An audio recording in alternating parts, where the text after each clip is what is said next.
Well, hello, everybody, and welcome back to this week's show.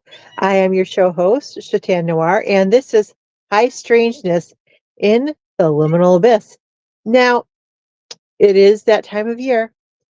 Yes, Christmas time is right around the corner, but there are some interesting characters that go along with Christmas. Now, you might have just heard the mewing, but rest assured, that wasn't the Yule Cat. That was my beloved little Kyla cat, who just likes to say hello every once in a while. But speaking of the Yule Cat, tonight we're going to talk about the Yule Cat, Grayla, and the Yule Lads. Now, Grayla,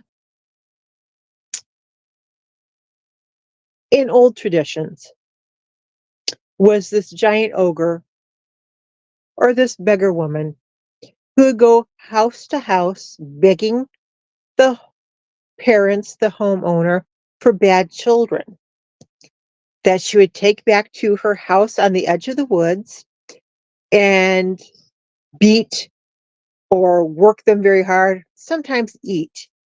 But in modern day tellings, Grayla has become this ogress who lives in a cave in the mountains.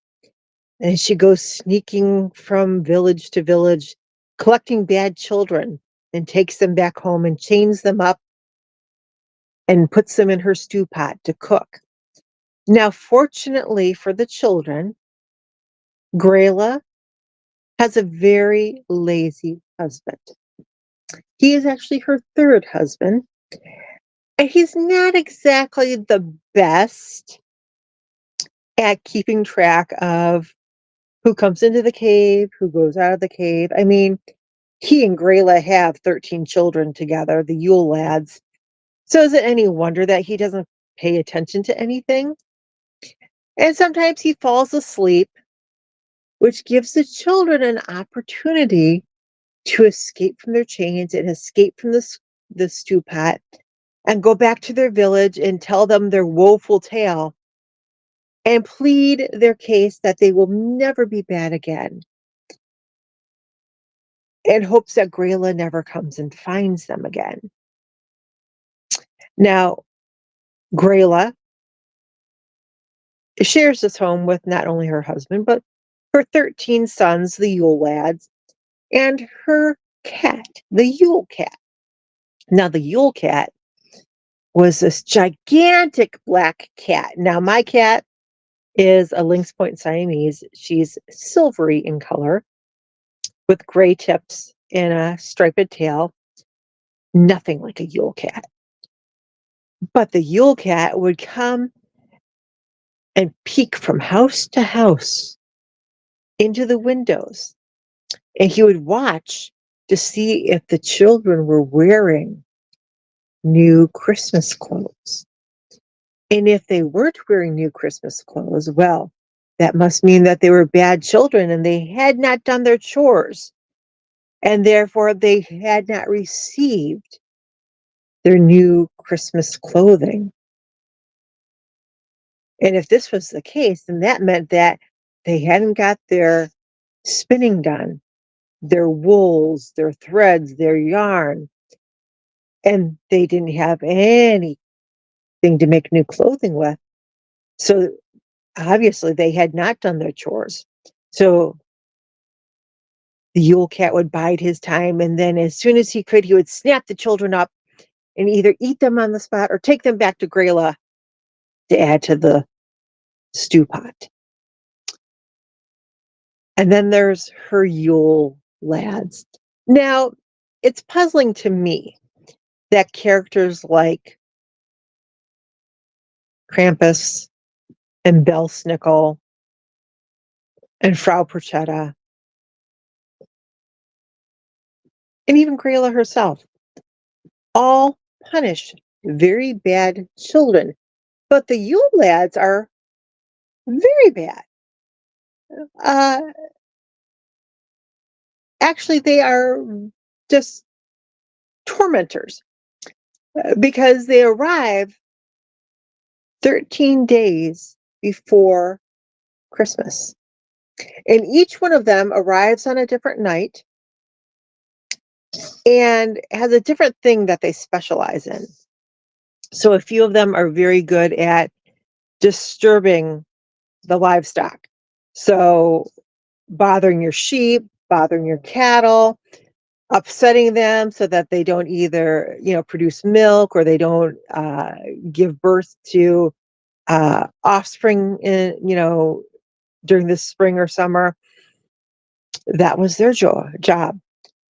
And then a couple of them like to steal food. So those rations that they would work all year to be able to put aside for those lean, dark winter months, sausages and meats and yogurts and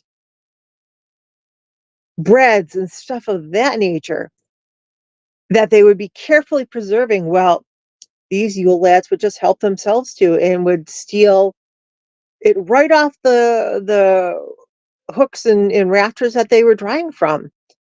Other lads were notorious for stealing kitchen utensils, spoons and pots and pans, and the meat hook that you actually hung the meat up with. Just terrible little beastlings. And then perhaps the most annoying of them was the one who would steal the candles. Because after all, we're talking the Dark Ages, before electricity. And how else would you light your home than by candle or by fire? And if you had someone coming in and stealing all the candles, well, this was no good because then you wouldn't be able to see. But this lad who steals the candles might also be a food stealer because oftentimes candles were made out of tallow, which is essentially that greasy white stuff that forms when you make like a gravy or a beef stock. It's the oils of the beef that congeal in that liquid, and that's what they would make the candles out of. So, in a way, edible. In another way, ew, cholesterol. But you had to use what you had to use. So, imagine these Yule lads coming in and out of your house at will and slamming doors and peeking through windows and stealing your pots and your pans and licking your spoons and taking your food and then riling up your livestock. It was a wonder that anybody ever got any sleep back then. And yet, Grayla was totally fine with her children doing this. Now, I wonder what kind of fear she had to put into Krampus and Belsnickel and Frau Porchetta or Bursetta, depends on what region you're from, that they were allowed to get away with these behaviors and they were never beaten with birch sticks and carried off in a sack. It's just very perplexing to me that nobody ever punished the Yule lads for being naughty.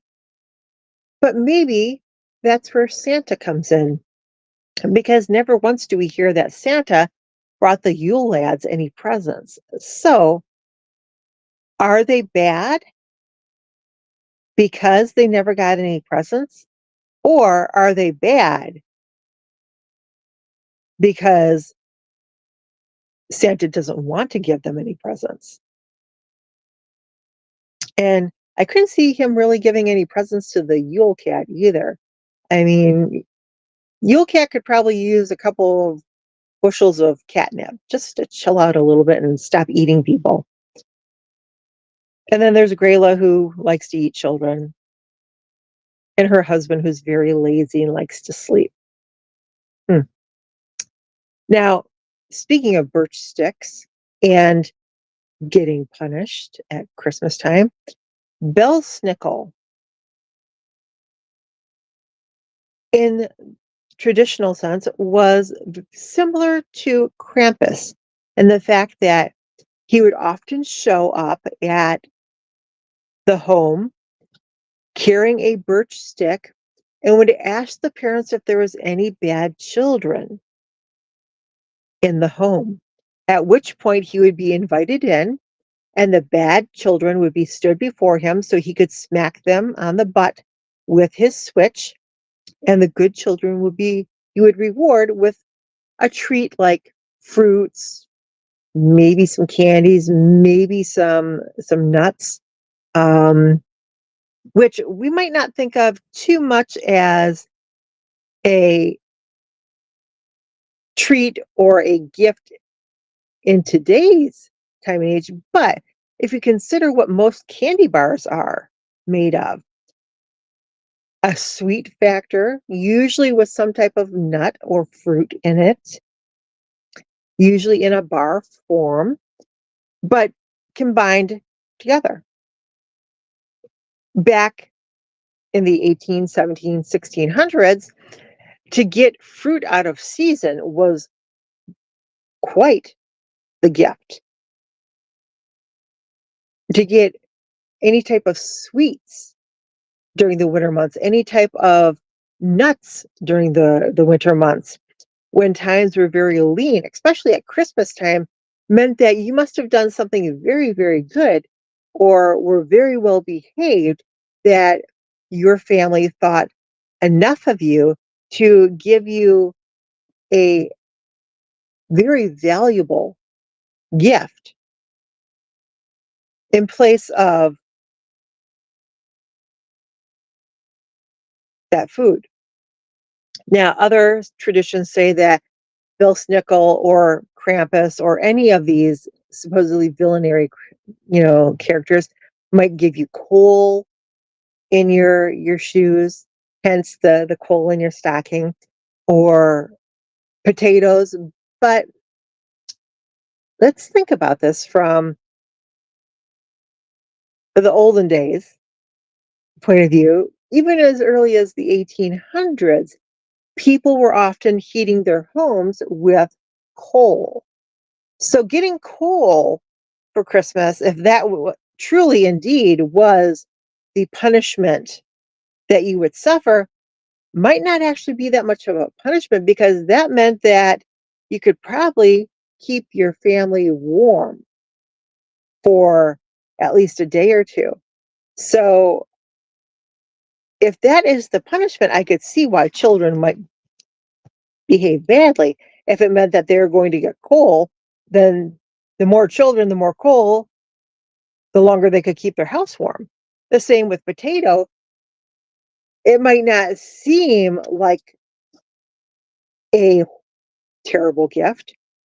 It probably wasn't unless it was spoiled and spouting, you know, roots out of it.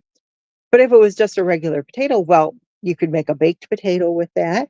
You could make a potato soup with that. So once again, you could feed your family. So it really did kind of set a double standard for behavioral guidelines for children. If you were bad, your punishments might be a stranger would come into your house and spank you, or a terrifying creature might try to eat you, or you might get coal, which would keep your family warm, or you might get potatoes, which would feed your family. And if you were really good, you might get treats, but there might only be enough treat to feed you for one meal. Hmm. I don't know. What are your opinions on this? Were the kids being taught to be well behaved, or were they being taught to misbehave so that they could help provide for their families? Just some food for thought on that one. Well, our time's about up. So you guys stay curious out there and get out there and explore this world. Till next week, goodbye.